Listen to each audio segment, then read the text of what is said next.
Gadis yang sejak kecil menyukai paman kecilnya akan segera menikah, namun pengantin wanita bukanlah dia. Gadis itu dalam kemarahan diam-diam mengubah pilihannya, mendaftar di universitas yang paling jauh dari paman kecil. Mengenai hal ini, Seo yang sama sekali tidak menyadari masih sibuk mempersiapkan pernikahan, sampai melihat catatan perpisahan yang ditinggalkan gadis itu. Dia bahkan salah mengira ini adalah lelucon gadis itu. Namun, ketika dia mengirim pesan untuk mempertanyakan, baru menyadari bahwa dia sudah diblokir. Seo yang marah bergegas ke sekolahan ingin gadis itu memberikan penjelasan.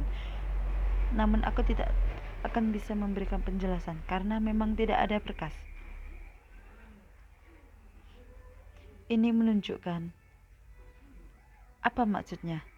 Ini hanya bisa menunjukkan bahwa dia tidak mendaftar di sekolah kami. Jadi dia juga tidak akan bersekolah di sekolah kami saat itu. Dia baru menyadari, ternyata gadis itu sudah memutuskan untuk meninggalkannya. Dan semua ini adalah akibat dari perbuatannya sendiri. 10 tahun yang lalu, desa tempat gadis itu tinggal mengalami gempa bumi.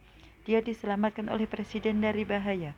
Setelah mengetahui bahwa gadis itu kehilangan semua keluarganya, presiden kemudian membawanya dan membesarkannya.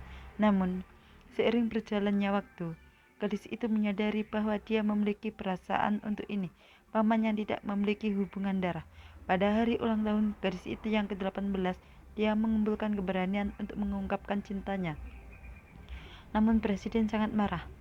Gadis itu masih naik berpikir, selama dia diterima di universitas yang ditentukan oleh presiden, dia bisa mengubah pikirannya. Namun di pesta kelulusan, presiden mengumumkan pertunangan di depan umum. Gadis itu ingin berjuang terakhir untuk kebahagiaannya. Namun dia hanya mendapatkan tanggapan yang dingin. Jisian, jangan bertunangan dengannya ya. Saya tidak pernah berjanji padamu. Apalagi tidak peduli seberapa jauh kamu. Saya hanya akan menjadi pamanmu. Sejak hari itu, gadis itu memutuskan untuk meninggalkan presiden. Jadi dia mendaftar di universitas terpencil dan meminta guru untuk merahasiakannya. Dia percaya bahwa selama 66 dia bisa sepenuhnya meninggalkannya. Sementara presiden yang tidak tahu apa-apa mengira gadis itu belum memulai sekolah. Jika ada kebutuhan, pergi cari asisten. Gadis itu belum sempat berbicara. Presiden untuk menyuruhnya untuk diam dan tidak seharusnya. Saat wanita licik itu datang ke rumah, dengan bangga menyatakan bahwa dia sebagai orang yang lebih tua akan membawa gadis itu untuk menyiapkan barang-barang yang diperlukan untuk sekolah. Melihat gadis itu membeli banyak pakaian tebal untuk dirinya sendiri, padahal saat dia mendaftar itu jelas musim panas. Presiden juga tidak berpikir banyak, karena dia yakin gadis itu tidak akan meninggalkannya. Selanjutnya, saat makan, presiden memesan banyak makanan pedas yang disukai wanita. Sama sekali tidak memperhatikan bahwa perut gadis itu tidak bisa makan pedas. Gadis itu melihat situasi itu terdiam di tempat. Mengingat paman kecil yang dulu demi semangkok makanan pedas, bahkan memperingatkan semua pelayan. Siapapun yang tidak menganggap pian-pian penting di masa depan, aku akan membuatnya tidak memiliki tempat untuk dikuburkan. Mengingat kenangan tersebut, gadis itu merasa saat ini pamannya sudah sangat berubah dan tidak peduli lagi terhadapnya. Sehingga gadis tersebut tetap mencoba memakan masakan pedas itu, walau dia tahu dia akan menderita sakit perut. Kenapa begitu ceroboh? Cepat minum air.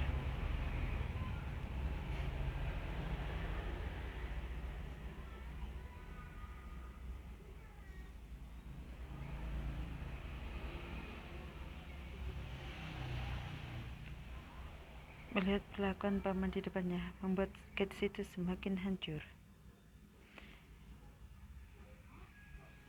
Tian-Tian, hari ini sangat bahagia. Kita pergi ke taman bermain sebentar lagi. Terserah padamu. Paman kecil, silahkan pergi. Saya tidak akan pergi. Ayo pergi bersama. Bagaimana kita bisa pergi sendiri tidak membawamu? Aku tidak merasa sehat. Ingin pulang untuk istirahat. Benar-benar tidak akan pergi. Begitu ya, kalau begitu kita antar dia pulang. Hanya saja jika begitu, apakah taman bermain akan tutup? Aku akan meminta sopir untuk mengantarnya pulang. Aku akan menemanimu pergi ke taman bermain.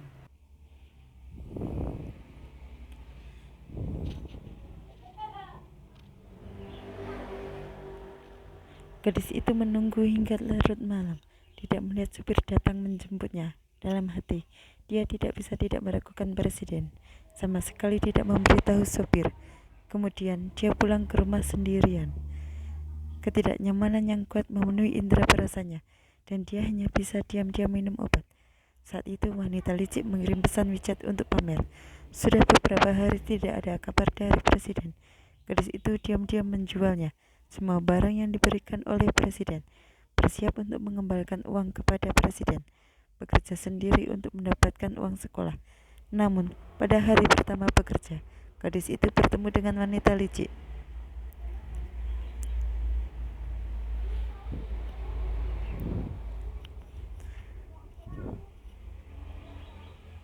Wanita licik ingin mengerjai gadis tersebut.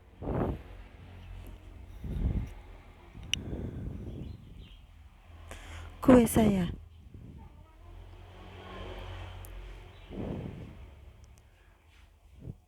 Apa yang terjadi dengan dirimu?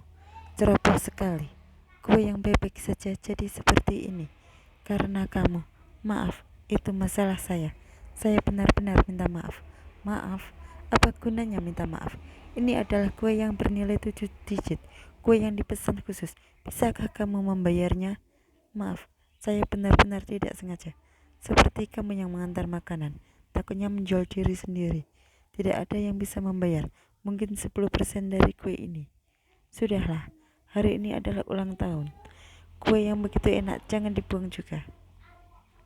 Makanlah itu. Kami akan membiarkanmu pergi. Tapi kue ini sudah kotor. Biarkan dia memakannya. Apakah itu tidak baik? Apa yang salah? Orang seperti dia mungkin belum pernah makan kue yang seperti ini. Kamu terlalu baik hati. Dia benar-benar menghancurkan pesta ulang tahunmu. Kami tidak memintanya untuk mengganti rugi, hanya membiarkannya menambah wawasan saja. Dia seharusnya berterima kasih. Kami yang seharusnya. Baiklah, kamu habiskan kue ini. Ingat untuk membersihkan tempat ini. Apa yang terjadi?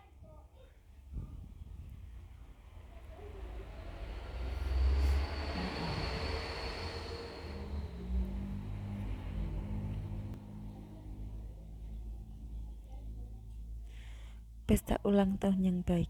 Dia bahkan menghancurkan kue itu. Jadi kami memberinya sedikit pelajaran. Saya tidak memintanya untuk mengganti rugi, hanya membiarkannya makan kue ini. Jika tidak memberinya pelajaran, dia akan melakukan hal-hal yang ceroboh. Apakah ini berlebihan? Tidak berlebihan. Cepat, pergi makan. Tidak punya uang untuk mengganti rugi, tapi masih berani.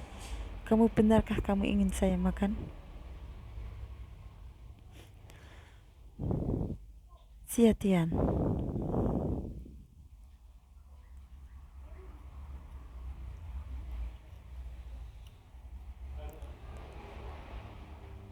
Siatian, aku menemukanmu. Saya sudah mengejarmu selama setengah tahun. Jangan uji kesabaran saya lagi. Baiklah, jika hari ini kamu tidak pergi ke hotel dengan saya akan mengikatmu dan membawamu ke sana. Berani memukul saya, tangkap dia untuk teman saya.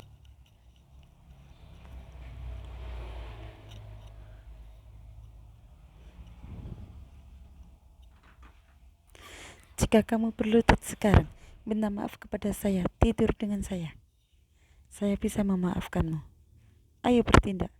Biarkan aku pergi. Biarkan saya mencium. Lepaskan. Paman datang tepat waktu. Paman gadis itu langsung menolong gadis tersebut.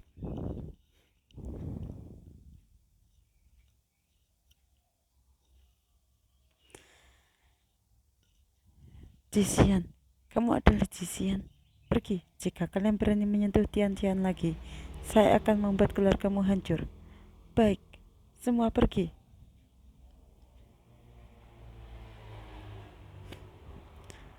Paman kecil, Dadi hampir membuatku mati ketakutan. Tian-Tian, tidak takut. Kami Tian-Tian bisa melakukan apa saja yang diinginkan. Tidak perlu melihat wajah orang lain.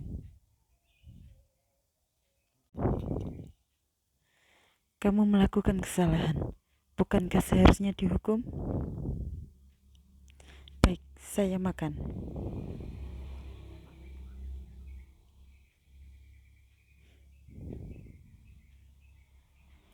Kamu pasti belum pernah makan kue yang enak seperti ini. Bernilai 7 digit. Cepat makan.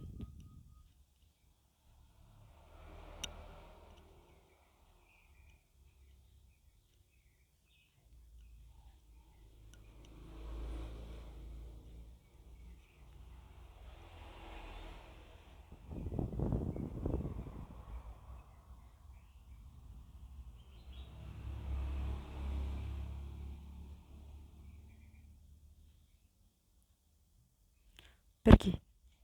Jangan datang. Mengganggu lagi di masa depan. Apa yang saya katakan? Apakah kamu tidak mendengarnya?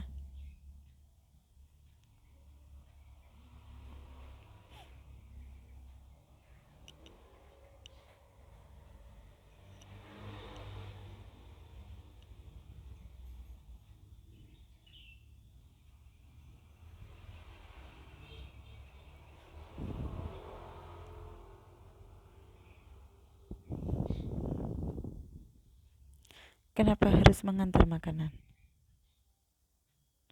Apakah saya tidak memberimu uang? Ternyata kamu mengenaliku. Kamu membawa rumah tua, dan hadiah yang kuberikan padamu sudah terjual semua. Apa maksudnya? Apa yang ingin kamu lakukan? Sudah terbalik dunia ini. Saya hanya merasa bahwa barang-barang itu saya tidak bisa memanfaatkannya. Jadi saya jual saja. Kamu.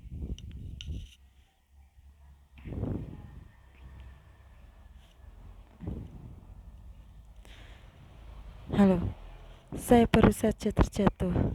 Kakiku terkilir. Sakit sekali. Tunggu aku.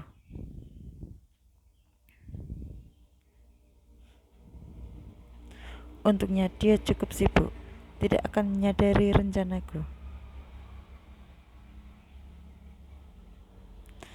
Pamanmu hari ini tidak ada waktu.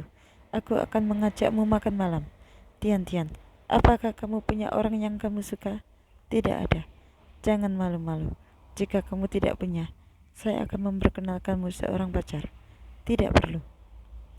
Tidak diperlukan. Atau mungkin di dalam hati, menyimpan seseorang yang tidak seharusnya dipikirkan. Kamu benar-benar berani sekali. Berani sekali terhadap pria saya.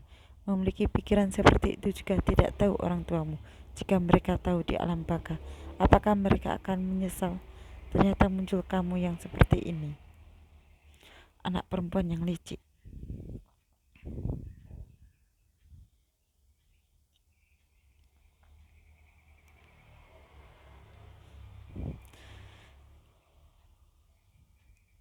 Dia tidak akan menyukai kamu. Istrinya hanya bisa sayang. Kamu bicara omong kosong. Saya tidak. Tiba-tiba terjadi kecelakaan. Tian-Tian dan wanita licik akhirnya masuk rumah sakit.